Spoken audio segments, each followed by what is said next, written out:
I'm coming. More than 2 years ago for the first game, we got excited with the idea of like, oh man, what if we made The Last of Us Part 1 to look as good?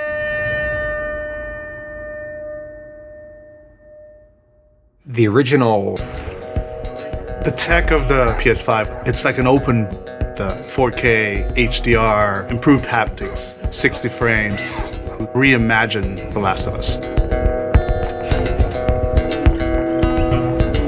It gave us opportunities to rebuild our characters at the highest fidelity. Not only are the characters more detailed, I mean down to the irises and the pupil depth.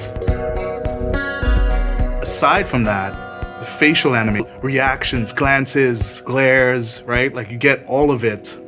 So no matter what, you stick to me like glue. Like glue. Like glue. Got it. Good. Good. Only just have the highest fidelity characters in the cutscene, but also in gameplay. It's the same character, so now we can do these seamless transitions in and out. It has benefited from seamless transitions and emotional scripting.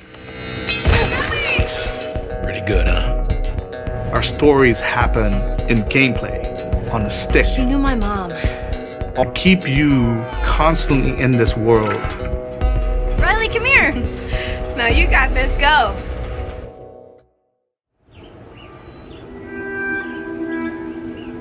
One of the things that enabling is that we're able to have a density of physics objects, bumpables, chippables, breakables, destructible objects in a scene.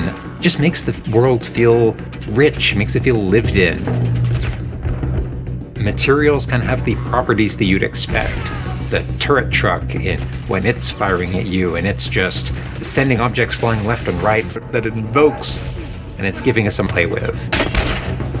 Surround him!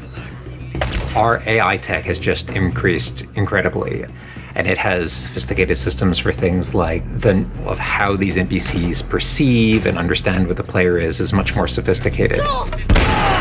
Now how it's so much more rewarding coming out of it from the other side.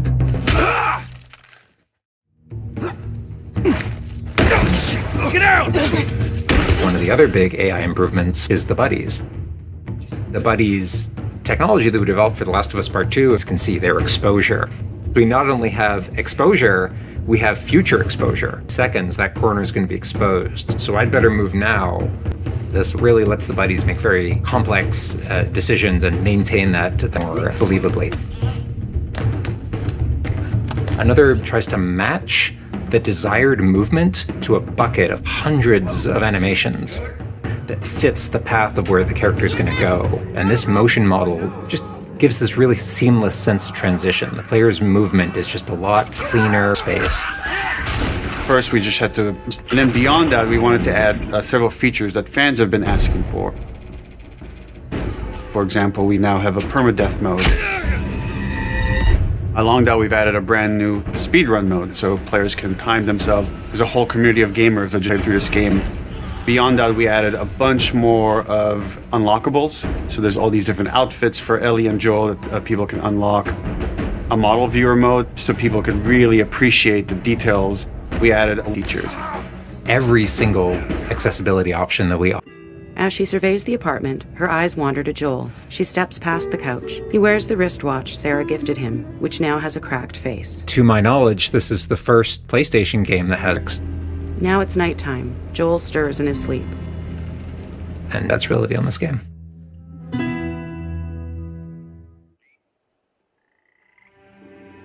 So much of the idea.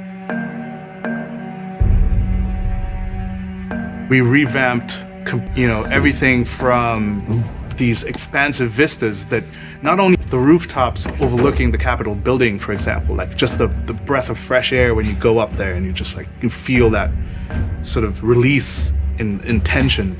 And then down in the tunnels in Wilds, and you get that dank, flooded tunnel feel. All these environments are just completely reimagined. Now we got those haptics, the 3D audio, the fast loading. It really creates a much more immersive... Audio in The Last of Us Part 1 is being able to hear an enemy before they sneak up on you. And trying to do you're hearing them skitter around in a different room, and you're hearing them trying to get up behind you.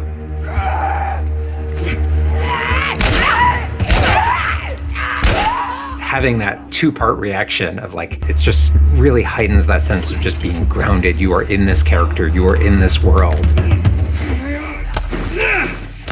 The amount of control that developers have over the DualSense, it's really, really cool. All the way it works with the bow is that at the very beginning, when they're starting to draw the bow, there's a little bit of resistance. And then when you release the bow, you're also getting that resistance going out of the trigger. When you are a haptic vibration on the shot, and then what haptic vibration on the pump of the shotgun. And what's much more sophisticated about that on the DualSense is that, and those two beats is what you're going to feel on the controller. This looks like a good spot. This also ties in to the new workbench animations. So if you're seeing Joel putting something in or putting a new stock on a gun, that moment where he's like jet feedback on that. We have, haptics all across the board, for all the moments you kind of expect, for clambering, jumping, landing, meleeing, getting melee, like all those kind of high intensity moments we have represented in the haptics.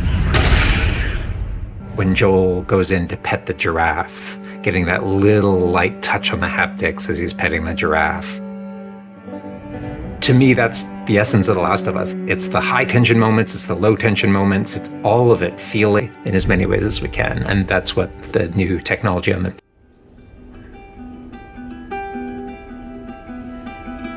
Was that everything you hoped for? Jury's still out. There's something of playing as Joel and Ellie on this journey, then to take that experience and really honor it, but elevate it in every, whether it's pipeline, whether it's art direction, whether it's a technology, everything not different, extremely better.